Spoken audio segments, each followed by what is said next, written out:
As you can see, we've found another whale to watch, or perhaps this whale is watching us.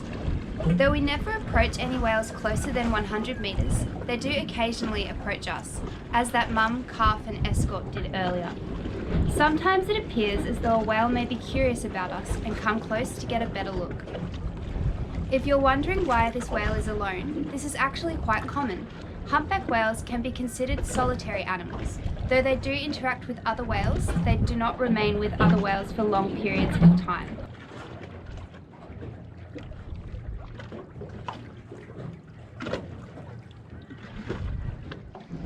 With only one whale near us, it may be difficult to judge, but this whale looks to be quite small, though not as small as a newborn calf.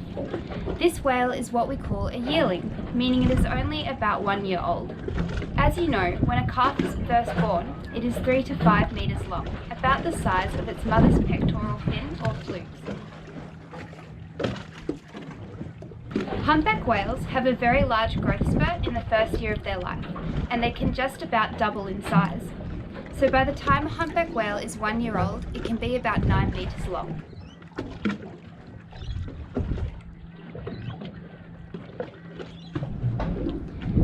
Once a humpback whale reaches this age and size, it will be on its own, no longer travelling with its mother.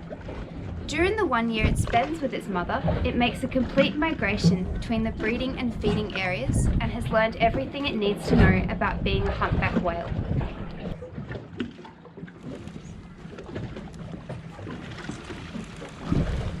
Humpback whales are mammals, just like us. This means that humpback whales nurse their calves. Whale milk is quite different from the milk we drink. It has a higher fat content and is much thicker, just like toothpaste. They may drink as much as 56 litres of milk each day. This is what helps the calf to grow so quickly.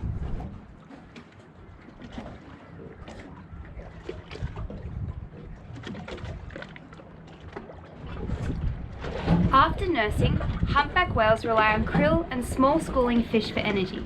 As you can see, the water here is extremely clear. While this makes for great whale viewing conditions, these conditions are not ideal for humpback whales to find food. Clear water like this means the water is nutrient poor, or lacking an abundance of the tiny organisms at the bottom of the food chain needed to support the small foods that humpback whales like to eat.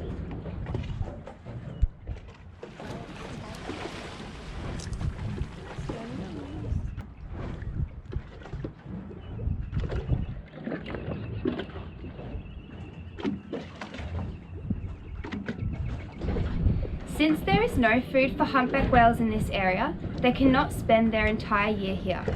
Our area here is a stop along their migration where they can rest. And this whale in particular can certainly take some time to rest and check us out, since it is not old enough to socialise and look for a mate itself.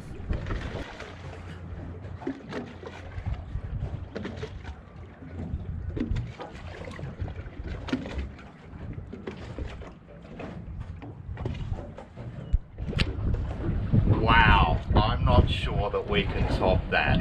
But whilst we go looking for our next pot of whales, let's learn a little bit about their feeding patterns.